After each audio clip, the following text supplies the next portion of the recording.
Goalkeeper না থাকায় রাগ করে গোল দিলেন না বাংলাদেশের ফুটবল প্লেয়ার। এটা হলো তাদের পারিবারিক শিক্ষা। এটার নাম বলা হয় আমাদের বাংলাদেশ। তো যাই হোক, পাঁচটার সময় নেই, মূল পয়েন্টে আসুন। বাঁচলে গাজী মরলে শহীদ। তো আমাদের কালকের যে ম্যাচ চলছিল ভারত বনাম বাংলাদেশ, তো সে জায়গায় আমাদের প্রধান অতিথি হয়ে খেলতে আসছিলেন হামজা চৌধুরী।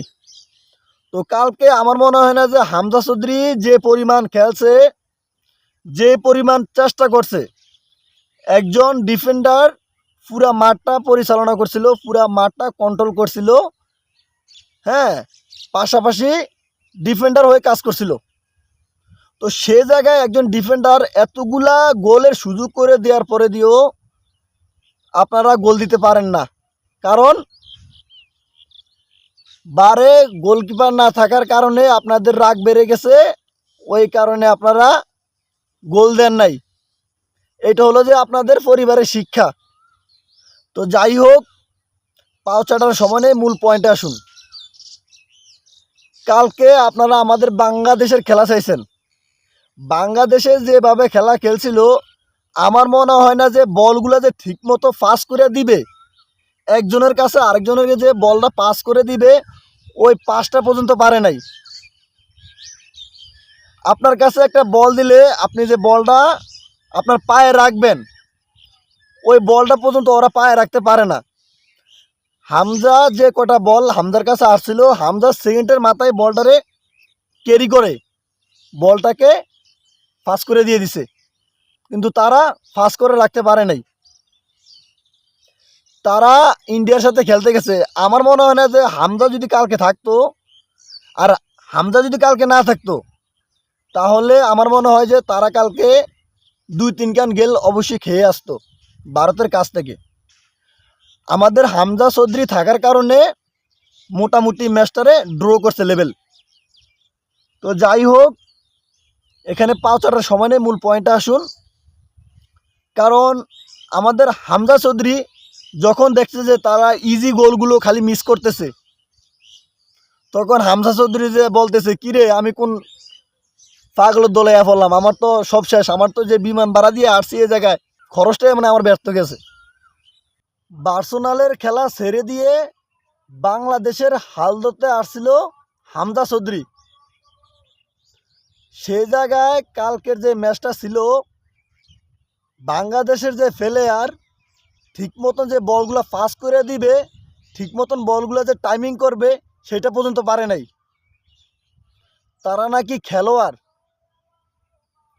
আপনারা কালকে তো সম্পূর্ণ খেলাগুলো দেখছেন, তাই না?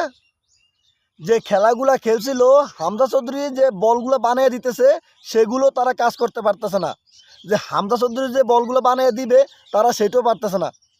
সে পুরা মাঠ কন্ট্রোলে রাখে। একবার উপরে খেলে, একবার মাঝ মাঠে খেলে, একবার ডি বক্সে খেলে, একবার গোলকিপারের খেলে, একবার হয় ডিফেন্ডার। তো সে জায়গায় যে এত সুন্দর করে যে খেলাটা কালকে গুছিয়ে আনছিল, এতগুলা গোল যে কিভাবে যে মিস করলো। বাংলাদেশে হামজা যখন আসছিল, তখন হামজার একটাই কথা ছিল যে আমি ইন্ডিয়াকে হারিয়ে বাংলাদেশকে জিতিয়ে দিব। কি সুন্দর করে হাসি মুখে কথাগুলো বলছিল। তার মনের ভিতর কনফিডেন্স ছিল যে বাংলাদেশের খেলোয়াড় যে এতটা ভাঙাচুরি হইব, এটা তো আর সে জানে না। সে যে সুইজারল্যান্ড থেকে যে সেই জায়গায় আসছে, আমার মনে হয় যে সে এখন মনে মনে ভাবতেছে আমার বিমান ভাড়াটাই আমার মনে লস। কারণ এত সুন্দর করে যে বার্সেলোনার খেলা তারা অফার দিছিল, সেই অফার ক্যান্সেল করে সে আসছিল যে বাংলাদেশের হাল ধরবে। কারণ কালকে যে খেলাটা দেখছিলেন আপনারা নিজেরাই বলেন যে কালকে এত সুন্দর গোলগুলা কীভাবে না দিল। 3-4টা গোল দিবে বাড়ির ভিতর, হ্যাঁ গোল দেয় জালের ভিতর। আজকে তো আর্জেন্টিনা আলারা তার থেকে ভয়ানক গোলগুলো ওইভাবে দিছিল। তো আপনারা কি করছেন? তো আমাদের বাংলাদেশের খেলার কথা ছিল ইতালিয়ান প্রবাসী ফাহমিদুল, বাংলাদেশের যে কোসারে এই ষড়যন্ত্র করে ওই সে বকর সকর বাংলাদেশের মধ্যে চলতেছে এক রাজনীতি, বাংলাদেশটাকে পুরো ধ্বংস করে দিতেছে। এই রাজনীতির কারণে বাংলাদেশের যে ফাহমিদুল খেলার কথা ছিল, তারা তো জাতীয় দলে খেলছিল, তারা তো জানে যে কিভাবে বল পাস করতে হয়, কিভাবে কি করতে হয়। সে জায়গায় ফাহামিদুলে স্বইচ্ছা আসছে বাংলাদেশে খেলার জন্য, সেই জায়গায় আপনারা তাকে রিসিভ করেন নাই, তাকে আপনারা ক্যান্সেল করে তাকে আবার পাঠিয়ে দিয়েছেন। তো আজকে আপনারা কি করছেন? কি ফাহামিদুল থেকে কি তারা বাংলাদেশে যে ভাঙ্গাচুরা ফেলে আসছিল তারা কি ভালো খেলছিল কালকে? যে কটা বল দিছিল মাথা দিয়ে হেড দিয়ে পর্যন্ত গোল দিবে, বাড়ির ভিতরে গোল ঢুকাবে, সেই গোলগুলো পর্যন্ত দিতে পারে না। কি সুন্দর গোল দেওয়ার কথা, পায়ে পায়ে গোল দিবে, বারে কোনো গুলকি নাই, কোনো ফেলের নাই, বারে গুলকি না থাকার কারণে রাগ করে ওই গোল পর্যন্ত দেয় নাই। তো এটা হলো যে বাংলাদেশের নিয়ম। সে জায়গায় আপনারা কি করছেন?